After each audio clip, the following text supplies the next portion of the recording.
Hello, everyone. My name is Dr. Noah Hahn, and I serve as the co-director of the Greenberg Bladder Cancer Institute. I'd like to welcome you today to our second session of our winter semester. The Greenberg Bladder Cancer team is grateful that you are here. First, just a couple of updates. For updated information about the Institute, be sure to simply Google Greenberg Bladder Cancer Institute, and the link will come up as the first website in that search. We are always expanding our educational offerings, including our growing collection of programming. For example, please see our website for information on our next virtual women's group focusing on aspects of urothelial cancer care unique to our female patients. Additionally, we have been working with our clinical providers to assure easy access to our GBCI front door for clinical care. We have two email addresses. The first is bladdercancer@jhmi.edu, and a more specific email for upper tract urothelial carcinoma patients, which is utuc@jhmi.edu. Please visit our site to keep up to date with our newsletter and take a look at our portfolio of dozens of previously held Grand Rounds sessions, which we have logged there. We also have included a new resource, a series of smart insights and important questions we believe that all patients and their families have at their side as they embark on their own care journey. And we hope to provide this as a resource for all of our patients and families. Again, all of this information and more is up on our site. And if we can help you directly, we are only an email away at bladdercancer@jhmi.edu. Today, I'm excited to dive into our topic for today's discussion, which is genetics. What do we know and what is actionable? We get many questions in clinic from our patients on this subject, and we hope that today we can help patients and their families better understand the role genetics play in both their cancer and its treatment. I hope you will allow me the chance to provide a brief introduction for today's invited panel. First, let me start with myself, as I'll be one of our panelists. As I mentioned, I'm the co-director of the Greenberg Bladder Cancer Institute. I have been on faculty at Johns Hopkins since 2014. I'm a medical oncologist. I see patients with urothelial cancer of all clinical stages, from metastatic all the way up to early non-muscle invasive bladder cancer.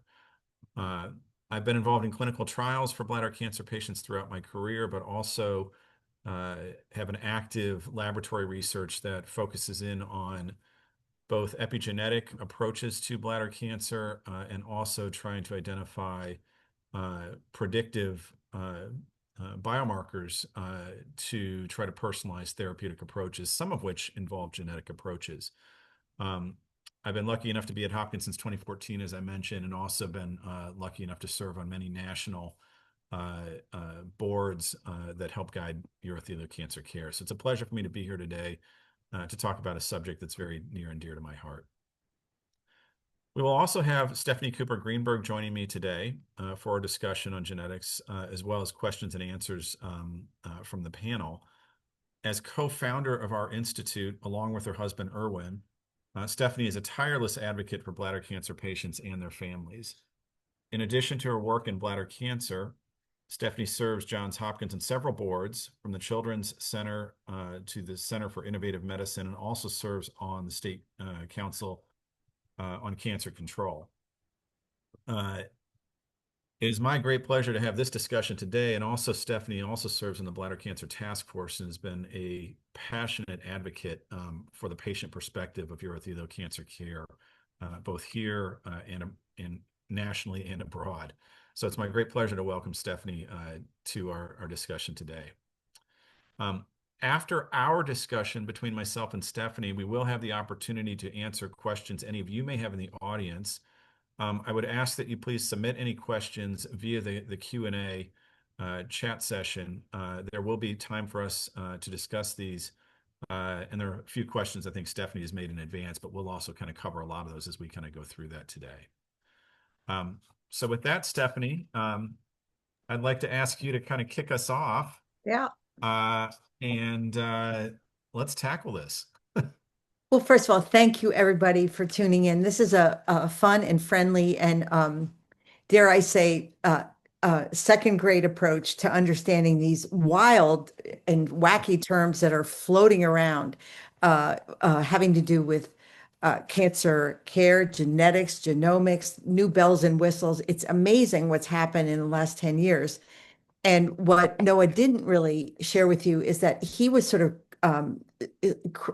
started his career really at the very dawn of the sort of breakthroughs in cancer. You trained at Indiana. You shared a story with me that you trained under a very famous physician who is an expert in testicular cancer, who actually treated Lance Armstrong. We all remember that a long, long time ago. And that you also worked at the VA. Oh, shout out to for Happy Veterans Day to all those tuning in, and thank you for your service.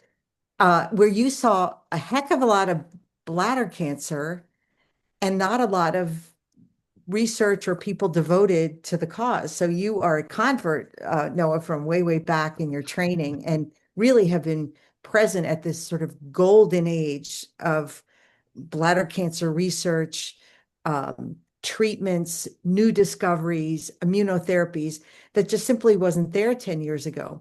By the way, the Bladder Cancer Institute, Noah came on when it was just being created 10 years ago. And many of the things we're going to talk about today, which Noah will very graciously explain for us lay people, what are these new protocols? What are these new tests? What is this new genetic landscape that we're talking about? Epigenetics, you just mentioned. I'm going to ask you about that. And what most importantly should our bladder cancer patients or those who are undergoing care or those who are survivors know about this sort of new golden age? So my first question to Noah, being present at the creation, and no, you're super young, and this was like when you were just starting out of residency and so forth. You were at Indiana, you were at Emory, you were at Duke, you were back at Indiana, and now you're with us for the past 10 years. And Noah, by the way, is one of the world expert in clinical trials for bladder cancer. He won't tell you that, I will. Um, Tell us just give us a landscape of how the role of genetics and new technologies has changed in treating bladder cancer that were not simply not available to you 10 years ago. Yeah, I mean, I can What are touch some, on. and we're going to be Yeah. going through some Yeah. slides just to name some things, but uh, what do you have now, tools in the toolbox that just simply didn't exist 10 years ago? What are some of those things? Yeah, I mean, I think if we go back 10 years ago to 2015, um, that was really the very beginning of our understanding of the the genetic drivers of bladder cancer. And what I mean by that is around that time, a project nationally called the Cancer Genome Atlas Project, which was a collaborative effort across the country in a number of institutions, sponsored by the National Cancer Institute. We finally had technologies to be able to look at individual cancers and decode, their genetic drivers, so to speak. Um, Prior to that, we had clues about what genes were turned on or turned off in cancers, but until technologies advanced to a state where we could do this in what is sometimes referred to as like high throughput, what that means is that previously if we had a gene that we thought might cause cancer, we'd have to analyze them one at a time. Hmm. And so we made a lot of advances, but as you can imagine, we'd look at 300 tumors and we would test one gene in all 300 tumors and try to make some associations about, well, is that important to forming cancer or responding to treatment? Um, but we had technologies that developed in I would say the 2000 to 2010 kind of decade Mhm.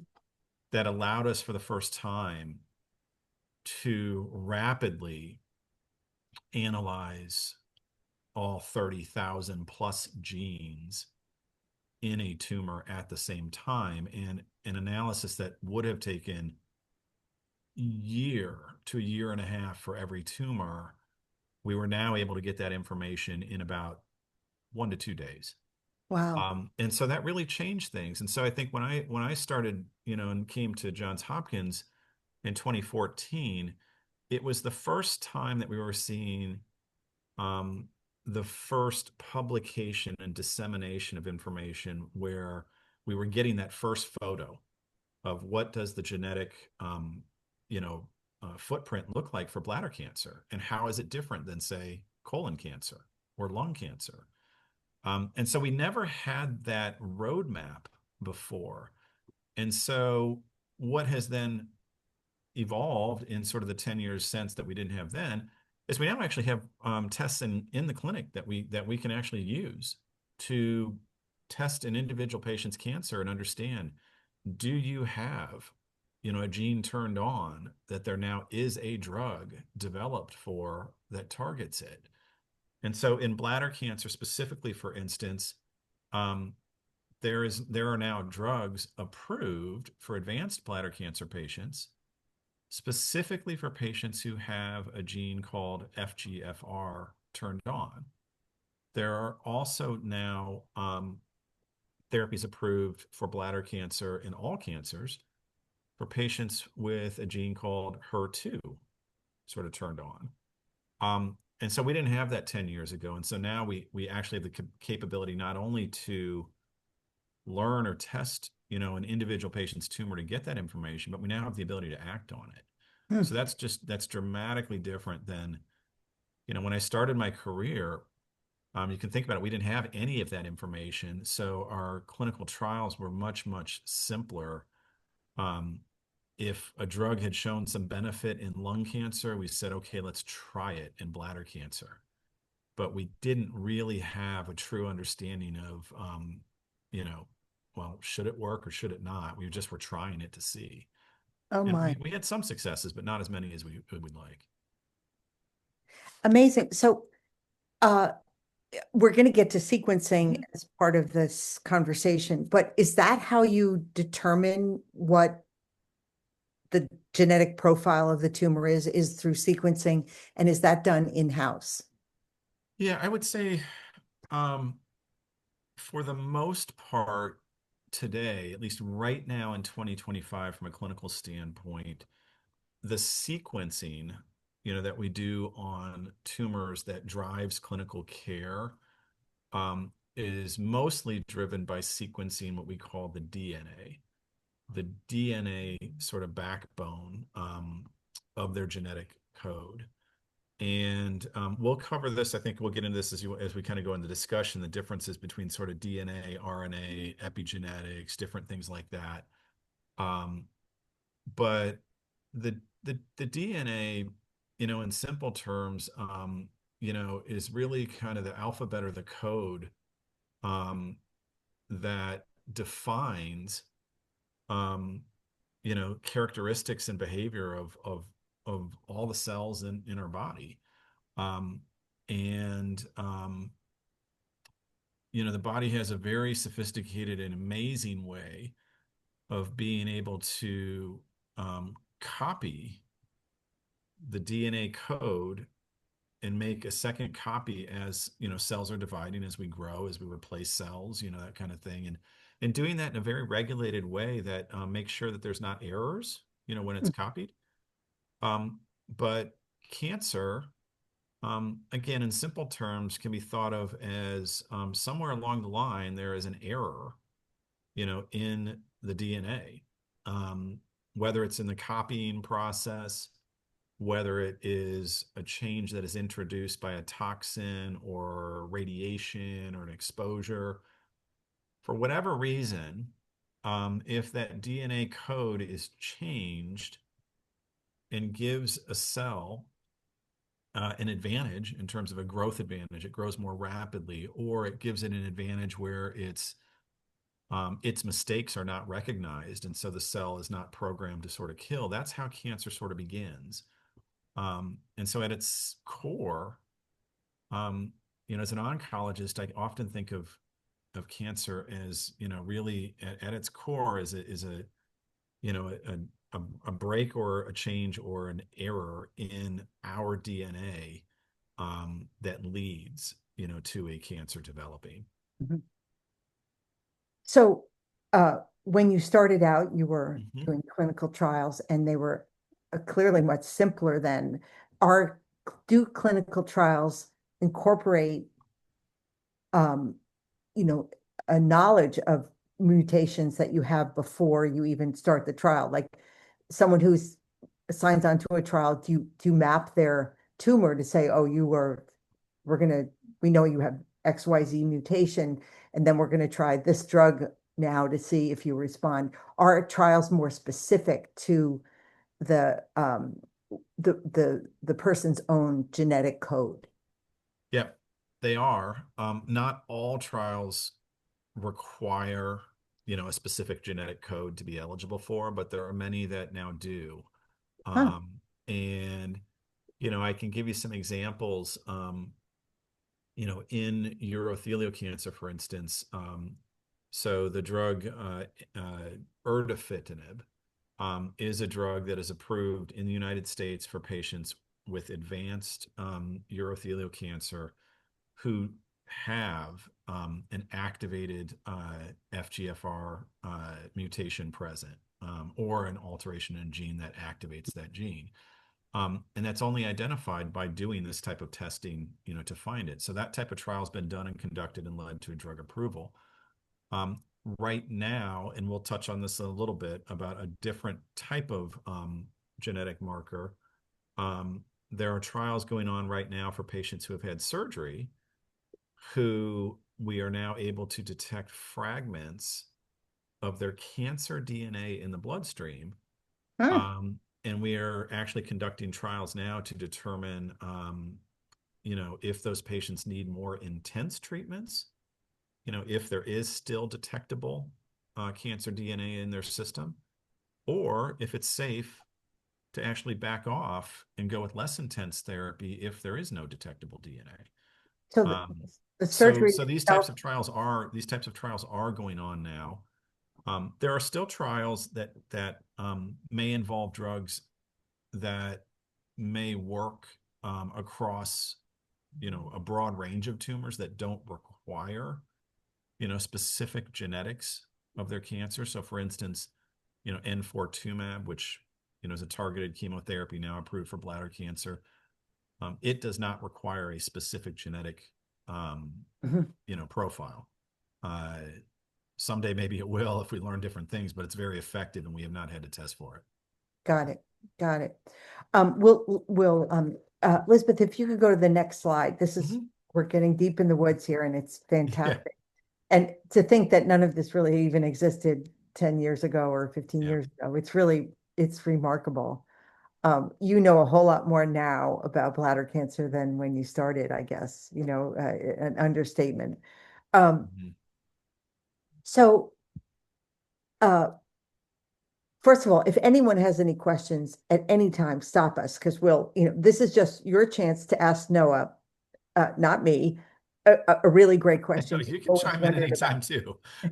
No, I mean, here's your moment to ask the oncologist because there's a lot going on here, but it's terribly exciting and improving outcomes is hopefully what this is Mhm. all about. So, there are a lot of buzzwords. We will get to sequencing in the next slide, but I just wanted to ask you about, we hear about liquid biopsies Mhm. and which apparently are blood tests to detect circulating tumor DNA. You just spoke about DNA. Um, a biopsy is liquid. I assume that's urine, which we all have in abundance and is non-invasive. Are liquid biopsies um, a standard of, do you use them all the time? Are they accurate? What's the deal on liquid biopsy? Yeah, I'll start first with just kind of talking about the term liquid biopsies, because it sounds nice, sounds kind of cool, gets a lot of Sounds like attention. urine to me. Um, but it's I would say that general generic term refers to uh, any type of a diagnostic that is trying to look at, um, most often genetic information about a cancer, but it can be some different things, but that is not tissue based, meaning it's not based in a formalin fixed slide. Okay. Um, so it can be collected in a tube, simple thought. But it can be any type of liquid. Um, and liquid, this is kind of maybe the mechanical engineer undergrad and, in me, liquid means different things to different people depending on their perspective. Sure. So what is used most often clinically today is blood. So blood is liquid, but it's far from water. There's a lot of material in blood.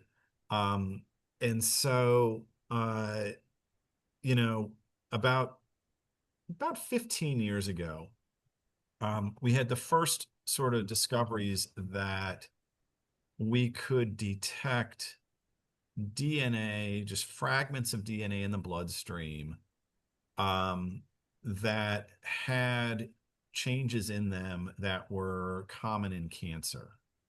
Um, it's not really surprising we can find fragments of DNA in the bloodstream because the blood has a lot of cells in it. It has a lot of white blood cells, and most of the fragments of DNA in the blood are from white blood cells that have just, broken apart just naturally. Um, but about 10 to 15 years ago, researchers showed that there is a percentage of that fraction or that fragmented DNA in the bloodstream that actually looks like it's from cancer, not from white blood cells.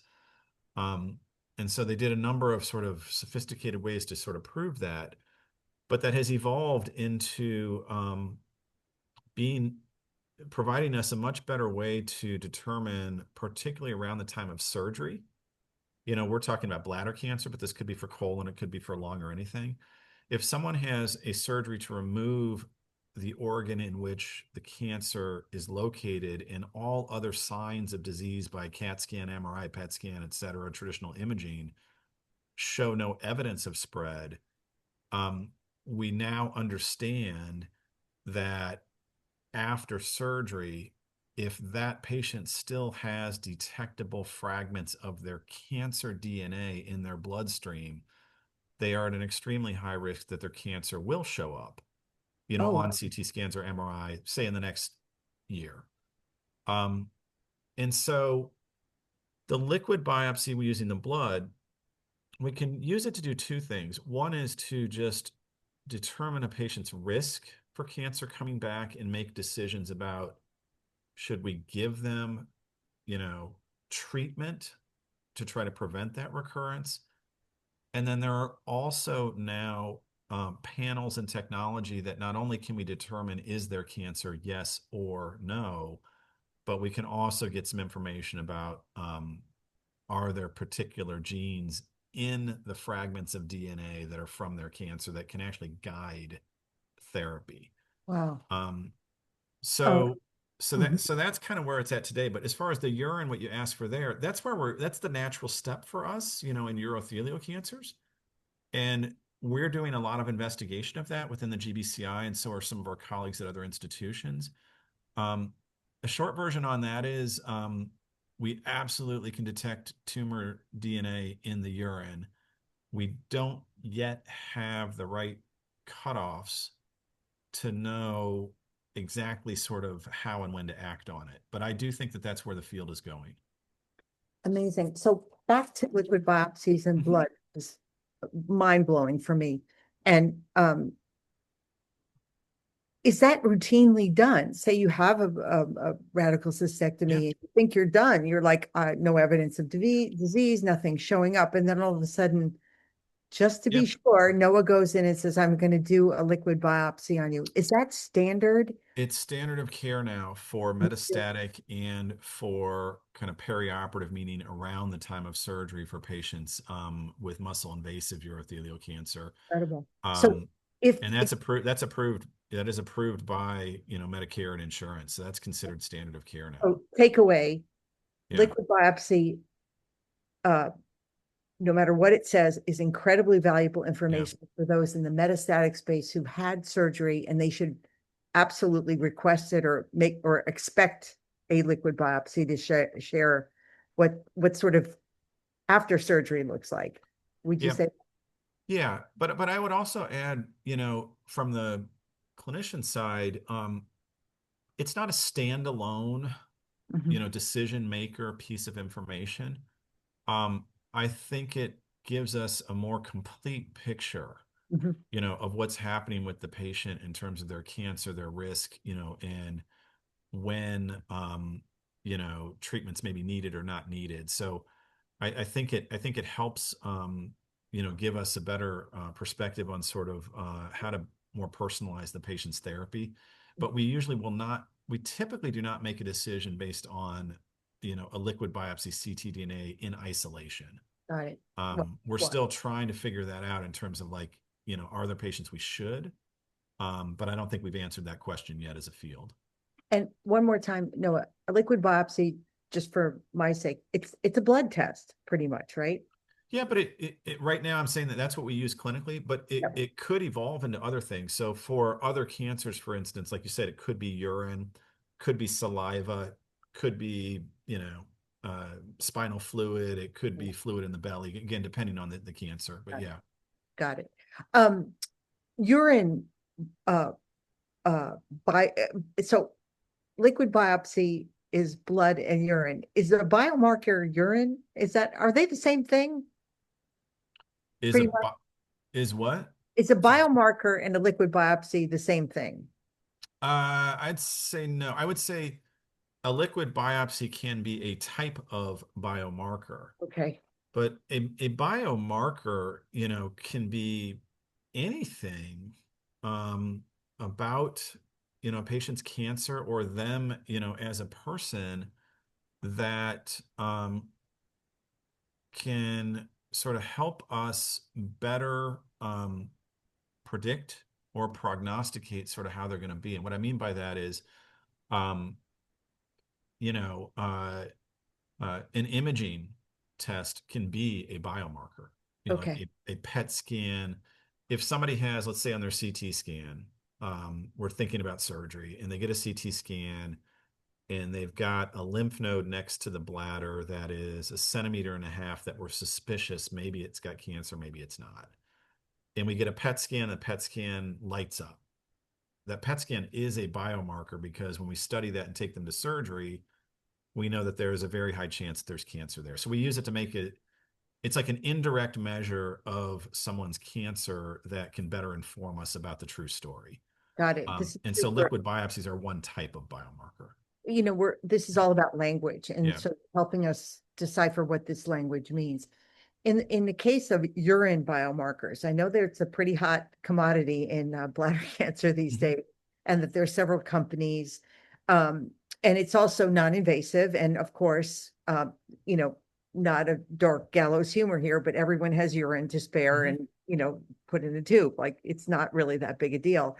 But are those tests accurate? Are they standard? Who uses them?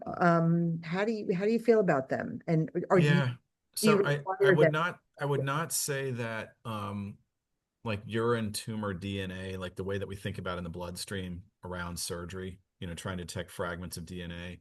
Um, I would not say that it's been standardized yet. Okay. There are a number of companies that are very, uh, you know, enthusiastically studying this in the context of clinical trials, standard of care. Um, it's interesting because some people would think, well, just take what you did in the blood and just transfer it to the urine. You prove that you can do it in the blood. You should be able to do it in the urine. Um, Urine is a little bit different. It's a little different beast. We think of it as liquid. Well, one's red, one's yellow. Well, it's a little more than that. So when you think about the urine, we don't think about this every day. It's just, everyone urinates a couple times a day. But if you actually look in the urine, the pH, the acid base balance changes dramatically, I see. through the course of the day, depending on what you ate, what you didn't, activities. Uh, and so the stability, for instance, of, very small molecular entities that you're trying to detect, like fragments of DNA, can sometimes change in that range. So moving the technology from the blood to the urine, a lot of things are conserved, but there's also some unique things about the urine that we have to sort through. Right. And so that's kind of where we're at as a field right now. I don't think there's anyone involved in this field that doesn't think that we will get there. And I really think that urine tumor DNA is gonna change the way we monitor and treat disease confined to the urothelium.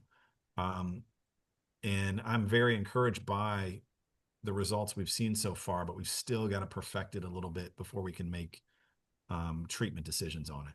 Got it. So Yeah. you see that, projecting out, say, the next decade, you see Yeah. The the bio one urine biomarkers as yeah, becoming more the accurate, one more thing that I specific. would say might wind up being the closest on the urine tumor DNA is that we are seeing the development, and there have been some clinical trials recently for non-muscle invasive bladder cancer that have focused on patients with FGFR3 changes in their tumor. Um, and as a standalone, trying to detect FGFR3 sort of changes, that we may be there sooner rather than later. And that would Um, be in the urine yeah, biomarker. You could yeah. see I mean, that. Wow. it wouldn't surprise me if we see, a drug or two make its way through based on that approach. Amazing. Testing the urine for FGFR if they have it, treating them with something in the bladder that targets it. So for our patients tuning in, should they ask for a urine biomarker or just maybe have I caution that think it's it's I not think a it's good? always good to ask the urologists, their thoughts on it and what they're doing. Okay. Um, the barrier to it right now in terms of widespread, like should we test everyone's, urine for DNA profiles? The barrier on it right now is that it's not covered. That's typically not covered by insurance because there's not been a drug approved that required the test. Are they Yeah. expensive? Um, you Yeah. got Yeah. oh, Yeah. expensive So to do meaning the profiling on this, if you had to pay out of pocket, a lot of these tests are several $1,000s each wow. time that you do them.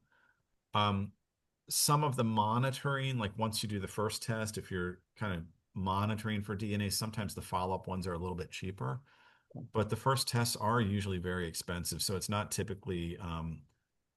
something that most people can afford out of pocket, nor is it something we typically would recommend for patients to do in this setting. Do Yeah. you see in the future the Mhm. uh, liquid biopsies, yes, as a concept, whether blood, urine, fluid, biomarkers, urine biomarkers, we're in Mhm. that space in the in that geography in the body.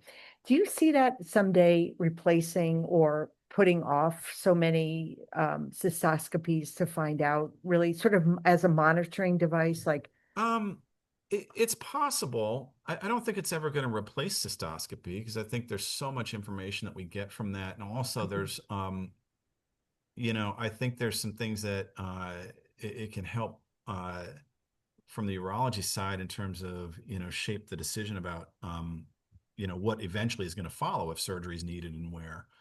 Um, but for instance, if we take like low or what we call intermediate risk non-muscle invasive bladder cancer, which in those patients, if you look at your pathology report for the patients that kind of on the audience, if you look in your pathology report and you've ever seen where a TURBT and it comes back and it says low grade uh, TA non-muscle invasive bladder cancer, that's typically what I'm talking about when I'm talking about lower intermediate risk bladder cancer.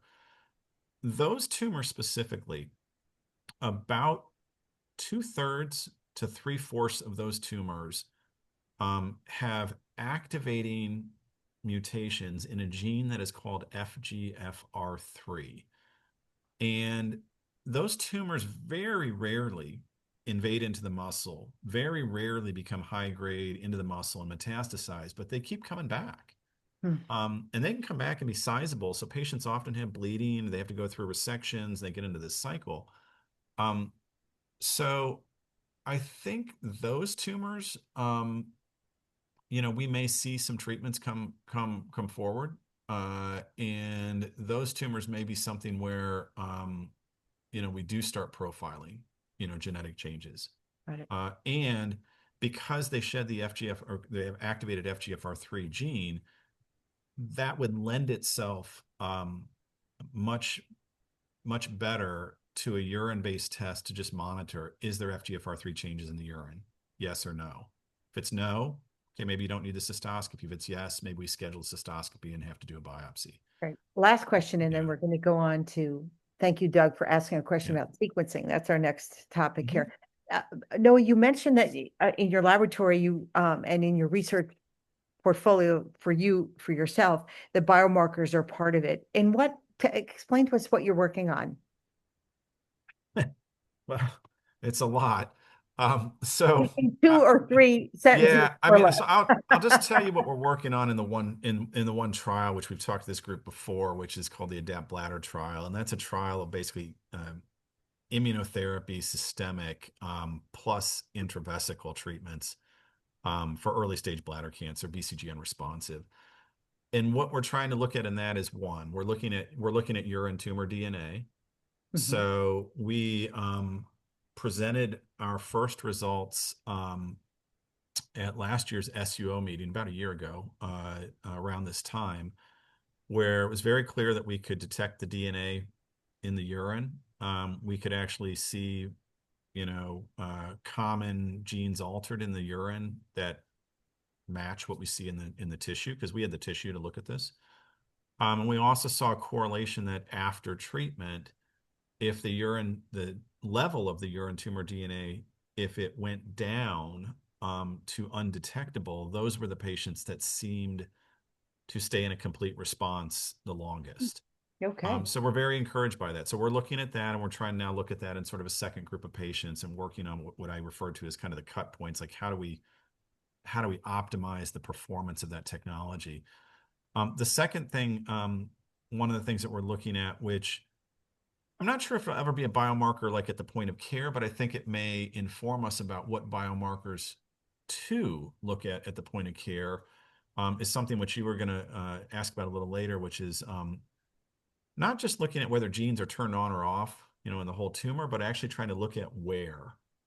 And this is kind of a Okay. field that is sometimes referred to as sort of spatial Right. We're going to talk profiling. about that in a second. So, Yeah. And so we're looking into that because, that interaction between the tumor, the immune cells right next to it, the blood vessels, everything all together, is a very intricate, sort of relationship, and it changes over time. And so it may actually matter. Not only is a certain gene turned on, but is it turned on in very specific, parts, so it's like of that environment. a 3D picture. Yeah, Oh, yeah, wow. yeah. Hold So that like thought. yeah. So like it might be good if a gene like, let's say, interferon gamma, is turned on by, certain types of immune cells. It may be bad if it's turned on by a different type. Wow. And so the spatial sort of approaches, they help us look at that in a way that we haven't been able to before. Yeah. Love that answer. Yeah. It's mind blowing, isn't it? It's just incredible. Yeah, Um, every new technology introduces some yeah. some new questions, but it's And good. thank you all for Yeah. putting up with Yeah. us in this conversation. But we have received a biomarker question Hmm. just now. So, um, Jad Al Hamawi, I hope it's okay if I reference you. I'm going to ask your question as you typed it. Would this mean we can de-intensify the frequency of cystoscopies at the 3 and 5 year mark for intermediate risk non-muscle invasive bladder cancer Hmm. while relying on the biomarker tumor DNA? Do you see Yeah. that coming? No, it's a great question. And, I think we already have guidelines to actually de-intensify the frequency at that interval at 3 and 5 years, for patients who have had no detectable recurrences of their intermediate risk, by the AUA and other guidelines. But I think the question is, could we actually de-intensify it further and perhaps earlier, if we were able to monitor this genetic information, for instance, the FGFR3 presence in the urine for intermediate risk patients? The short answer is we don't, not yet, because the trials haven't been done to sort of prove that that actually is both effective and safe. I think a lot of us, for intermediate risk, think that that is, a future practice that we believe may be achievable. Right, And so I think we're excited to try to look into that. We're right. not there yet, but I think a lot in the urothelial cancer field think that we may be able to get there, particularly for intermediate risk. That's Yeah. good news. And maybe something for Mr. Hamawi to maybe Hopefully talk to his oncologist. we'll be having a trial to answer that question soon. Okay. And if we do have a trial, Yeah. you'll list the trial. You Yep. can always come back to us and we Hmm. can send Noah your information and he knows this stuff. Okay, now Yeah. we're heading on to sequencing. Elizabeth, next slide, please. So okay, the world is yours, Noah. Genomic sequencing for bladder cancer. We talked about it at the start. First of all, can you tell us how it works? So there are tumors and they glean the genetics code from them. Does it mean that like you take a sample and then you run down the hall and stick it in a machine? How does this thing work? Yeah, it's a good question. No, it's a complicated process, but it's amazing That was how very simple sophisticated, and stupid yeah, on how my part. sophisticated they got the chemistry down. But the first step is if I'm talking about the tumor tissue, is we need to get the slides. We need to get basically the slides of the tumor. So that's usually from pathology. And usually every patient's tumor, they've cut several slides for the diagnosis, and they often will keep it. Um, Now, when we're talking with small bladder cancers, sometimes there's not enough tissue. We were able to make the diagnosis, but we need a certain bare minimum amount of tumor tissue in order to do the testing. Because the second step is once we've got the slides, um, we essentially digest the tumor tissue down into a form that we can then actually bring out just sort of the DNA, let's say for sequencing for what I'm talking about. There's other things that we could look at. And you put it through a machine, is that right? Yeah, well, at a certain step, some of this can be hand done, some of it can be Oh, automated. Most of the diagnostic tests for sequencing that are done commercially now are automated. Um, but like in our lab, we do this by hand in order to get the DNA extracted and then ready for the actual sequencing. oh, The interesting. the actual sequencing is rather amazing when you actually see what's happening with it. All of the DNA, all of the fragments of the DNA are somewhat random within sort of one small little tube. Um, and these platforms have bar-coded probes that are specific to very tiny pieces of DNA. It's almost like putting a puzzle together where, let's say if it were a number code, you've got a DNA fragment, let's say its code is 6321. And that's only four numbers. And then the next one is 3265. There are probes that will go find the 6321 and you put them all together in the same sort of chemistry reaction. And the 6321 probe will bind to that segment of DNA. And on that probe, it's got typically a fluorescent code so that when it then goes through kind of the analyzer, we can actually quantitate how many of those 6231 fragments of DNA are present compared to, say, any other segment. And that will allow us to then understand, you know, uh, uh, the actual specific sort of code of the entire DNA because it is then what we call mapped, meaning those fragments are mapped against kind of the reference human genome Hmm. uh, in order to put the pieces back together and to sort of put the story to understand what genetic changes are there.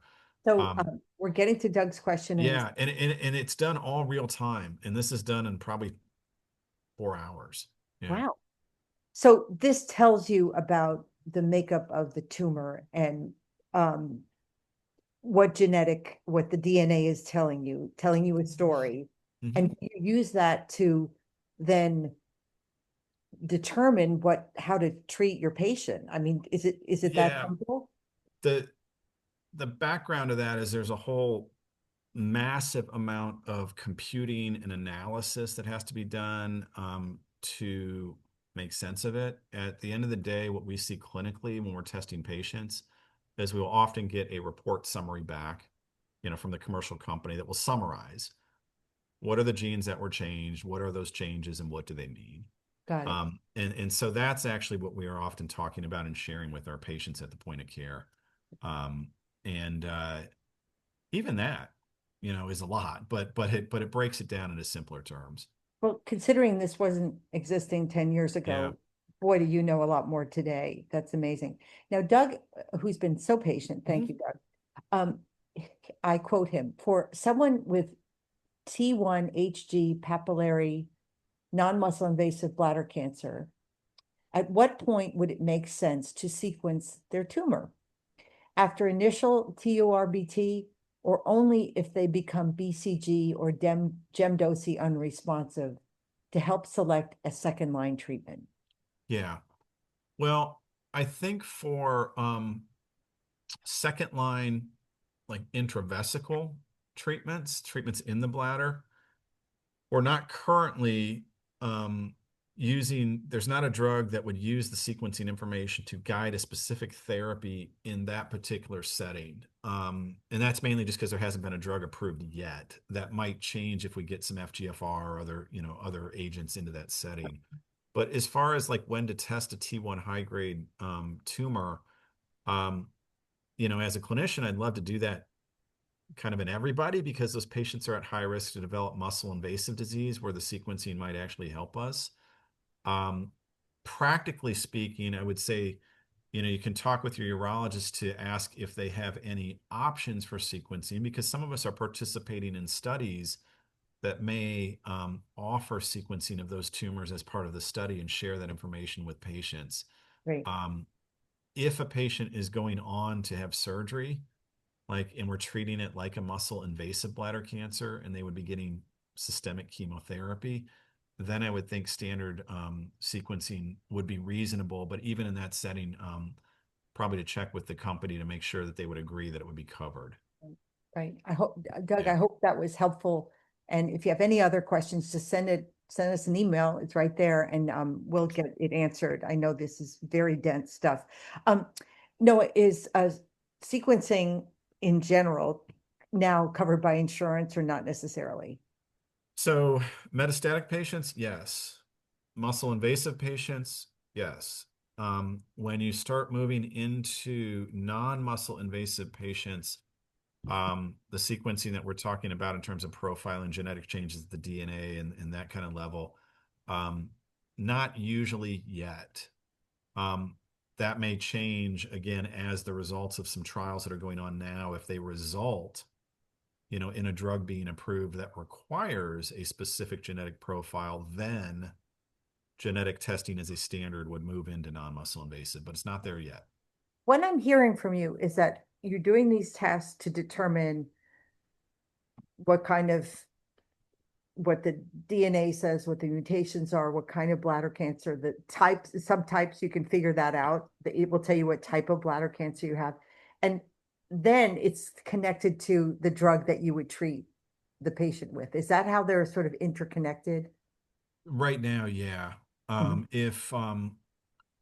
If we don't have, if there's not a drug approved that has shown benefit for patients with a specific genetic profile, um, if if there's not a drug in that space, then insurers would argue, then why would I pay for the test? Because Got it. you're not going to be able to tell the patient I should treat you with drug X instead of drug Y. And I get that. So testing is expensive, but so are the drugs. So the second that a drug is approved in a new population that did not have testing, where that drug now requires testing, it indirectly, I think, benefits all patients because it then makes testing standard. Got it. And so then all patients can then get their tumor tested and at least learn more about, their own tumor, even if their profile shows that maybe they're not the best candidate for the only drug that's approved, at a given point in time. You see this as the future, though, like just more genetic. Yeah, I do. There's still a lot we need to learn about the right timing, of some of these genetic testing. Do we need to retest? Do we need to monitor over time? Does it change? Uh, but I do see it, becoming, almost like another, CBC, for cancer care, like another blood test that becomes part of the standard approach. Right. That's amazing. That's hopeful. It really is, Yeah. considering it was zero and now it's moving. Maybe you have to be part of a study to re receive that, but there are plenty of studies. You're saying that's what you're studying right now, pretty much. Is that right? Yeah. Yeah. It's an exciting time, and I think it's only going to get better. So we have just a few minutes left. So Elizabeth, I'm going to ask you to go to the last slide because this is where it gets wild with all these terms. Uh, next gen, all right, well, the one before. So lightning round here. What are organoids? By the way, everyone, Dr. Watson, just the father of DNA, just Hmm. passed away. And 92 years old, uh, arguably with others, double helix.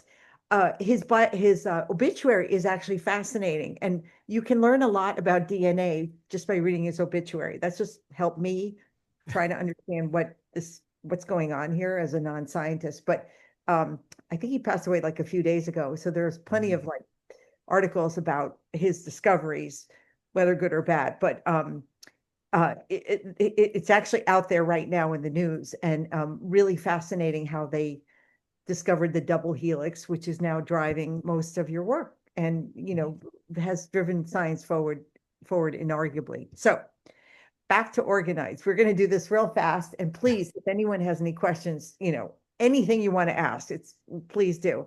Organoids, we hear about them. What are they, Yeah.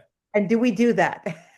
Yeah. So, cell cultures usually involve one type of cell, the cancer cell only. Organoids are when a tumor is harvested from a patient and we try to actually study all the cells around the tumor. So the tumor cells, the vascular cells, the supporting cells like fibroblasts, and then study all of those cells together kind of in culture in response to treatments, growth, invasion, et cetera. The GBCI, our former director, David McConkey, had started an organoid program here looking at that as a means to study tumor invasion and had done quite a bit of work in that. We have organoids that are stored, in our liquid nitrogen. A little bit of a pause right now as kind of the field is trying to figure out the right place for organoid sort of investigation, because the one thing that is tough to simulate in organoids is the intermingling of the immune cells. The immune Okay, cells are really fragile, like they die very quickly. And so, they're very good for answering certain types of questions, uh, but not everyone. Yeah. got it. Okay, back to spatial Yeah. transcriptomics, which is the new word of the week. I'd never heard Yeah. it, and then I heard about it for about 50 times. Tell us what that is, and Yeah. I uh, think I understand the GBCI is using yeah. that. I mean, I think a lot of our cancer researchers, myself included, sometimes get intoxicated with these fancy, words and names, but spatial transcriptomics, you can translate that into transcriptomics can be you can put gene expression.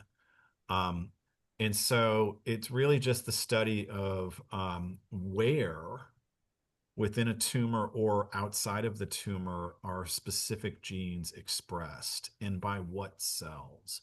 Interesting. Um, we can It's also like do a it by look. 3D model almost like It's not it, well, 3D is different. Usually this is still on slides. oh, okay. Yeah. There have been some studies done where they've done spatial gene expression on multiple layers of slides in a tumor and then reconstructed a 3D image. Um, it makes for a really cool figure. It's incredibly expensive and it's probably not something we can scale up to be doing on the masses. But it can be informative for certain things. But that's what And spatial it transcriptomics will is. tell you how the tumor behaves or reacts. Is that what it's doing? Uh, in some ways, yes, but it's still one snapshot in time. Got it. So, you know, the tumor and its environment, is it's a living thing and it's changing by the moment in Oh. response to everything. So, yeah, Okay, here we go. Fire away. yeah. Proteomics is study of, Proteomics is essentially studying the protein signatures and their associations with disease or response to therapy. Um, Ultimately, the DNA code is translated to form a protein. Um, oh, okay. and a protein is really more the structural um, components within the cell that are able to impart its functions. Great. Yeah. And we have a whole proteomics service at Yep. Hopkins, as I understand it. Okay. Epigenetics. You do that So, in your lab, whatever that yeah. is. What is So if DNA is the code, to sort of how genes are turned on, turned off, um, epigenetics refers to structural changes, typically in the DNA or the way that it coils, um, that affect the gene's function, but in a way that is separate from sort of that DNA code changing. So, if you actually look at the DNA backbone, it's still the same. But on the outside of the DNA, you mentioned the double helix, the way that it coils around, there's very specific functions that allow the DNA to coil and uncoil huh? to allow expression of genes. And epigenetics are often on that outer sort of portion of the DNA that affect whether the DNA can open or close. And so uh, epigenetics is a little bit newer than DNA. It's still been around for a while, but I think our ability to look at it in its role in disease and response to therapy has really, I think, taken off, I'd say, in the last 10 years. Amazing. Yeah. Um, CRISPR, which is gene editing, as I understand it. Is that Yeah. used in bladder cancer yet or will be? I wouldn't say that we use it therapeutically. It's used a lot in our laboratory models. Oh, And it's been an incredibly powerful tool that we didn't have 15 years ago. And so we had sophisticated ways in cells or even in animals or mice to often be able to kind of turn off a gene that was already turned on.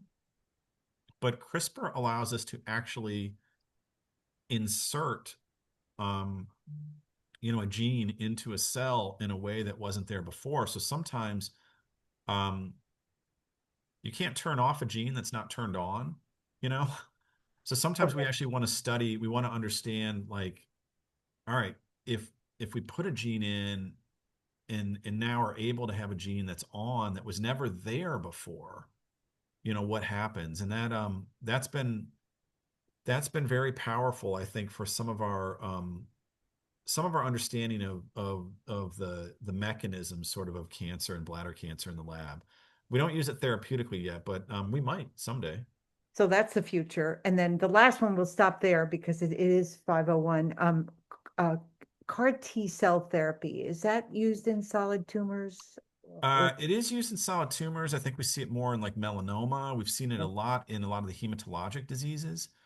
Um, and that is where a patient's own immune cells, often focusing on T cells, but it could be other, they're collected almost like a bone marrow harvest, except it's not in the bone marrow. We just collect their cells. And then outside of the body, those T cells or other immune cells are treated or altered, whether it be genetically or whether it be primed, um, to, uh, impart in them, hopefully, a better anti-tumor effect and response. And then those re-engineered T cells are then given back to the patient in whom they came from. And that has been a game changer for some of our hematologic malignancies, and actually melanoma and other treatments. All the things that we've talked about, we were going to stop here. It is the future and it's pretty bright. So first of all, thank you. Elizabeth, if we could have the next slide. Thank you. This is our closing slide, announcing what we're doing in December. But are you hopeful for the future, Noah? Oh, You've been at the tremendously. Yeah. present at the creation. How Yeah. optimistic are you with all these new genomic techniques and discoveries and new things that we've been talking about? Oh, I mean, I think how we're going to care for patients 10 years from now is going to be dramatically different than even what we're doing today, which is dramatically different than 10 years ago. And I think it's only going to get better in terms of our ability to really tailor the approach, to a patient based on the genetics of their cancer is one part of it, but also advances in the field in terms of therapies and technologies to understand their cancer, in ways that we haven't before. And and I would say not only understand it at one time point, but I think dynamically understanding it, to be able to monitor and understand how it evolves. So yeah, I'm tremendously optimistic about it. Well, I'm hitching my wagon to Noah Yeah. Hahn's, research laboratory, and the GBCI is doing remarkable work. I know Yeah. self-serving, but the whole field has just moved seismically. And the most important thing is serving patients. It's improving survivorship, more drugs, more options, more tools, and that's what we're here and all about. So, Noah, from my heart, I thank you. It was really fascinating. I learned a lot. Yeah. Some of it I Anytime. I still love don't this session, love understand. this crowd. So, I like coming back, but Yeah.